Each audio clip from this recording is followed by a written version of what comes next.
Assalamu алейкум достор, урматтуу мекендештер. Негизи кыргызга бир деген угузбай эле турса да. Так маалыматпы, же жөн эле эл арасындагы сөзбү, анысын тактап билбей туруп эле жар салып, биринен бири өтүп реклама кылып жиберчү жаман адаттар бар да. Тилекке каршы ушундай. Мен айтайын дегеним налог маселеси боюнча.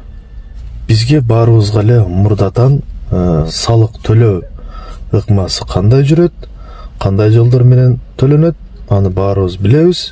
Ар бир киши өзүнүн жеке менчик жер тилкесинде жер салыгын төлөп келет. Кандай үй тургузат, кирпичтен үй тургузабы, же жөн эле мурдагындай эле сокмо, пакса деп коет.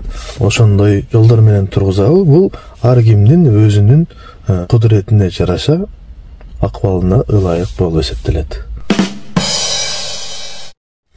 Азыркы күндө көп эле жерде сөздөр жүрүп атат. Мен ойлойм, бул туура эмес маалымат болуш керек, туура эмес эле болсун деп ойлоп туралы, тилек кылып туралы.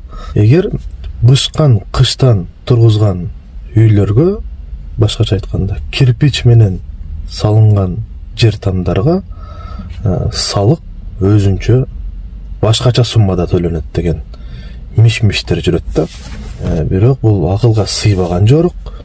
Эгер биз башка мамлекеттерди карай турган болсок, алардын жашоо шарты, алган маянасы, ошондой эле стабилдүүлүк, нормативдер бүт эле стандартка жооп берет. Ошонун негизинде анан мен эгер адашпасам 180 метр квадраттан үйдүн аянты чоңураак болчу болсо, ошол өлкөнүн мыйзамынын алкагында кашыкча төлөмдөр бар.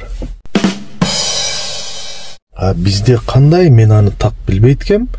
Эгер ошондой болгон учурда дагы бул жерде бышкан кирпичпи же жөнөкөй эле тургузганбы, ал айырмасы жок болуш керек. Эгер биз реалдуулукту карай турган болсок да, бул ар ким өзүнүн алына жараша тургузат. Бирок баарына бирдей көз караш болуш керек. Норма, мыйзам, тартип, жол жобо баарына бирдей нукта иштелүүсү шарт. Эгер иштей турган болсо, мен ойлойм, биз башка өлкөлөрдүн уровенине жеткенче жер салыгын эле алып туруп, кандай үй тургузат, 3 кабат тургузабы, 2 кабат тургузабы, же 1 эле кабат үй тургузабы, эч кандай салык төлөнбөшү зарыл.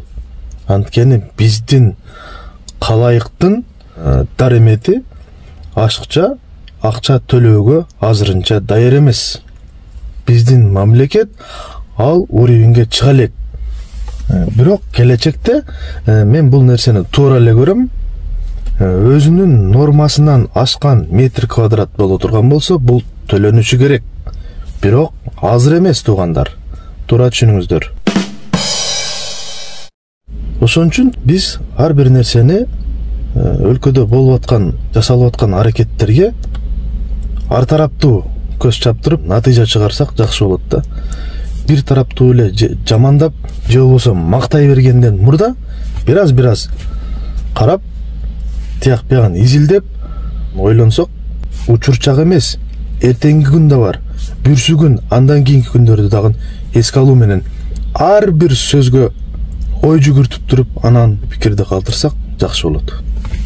Аман болуңуздар.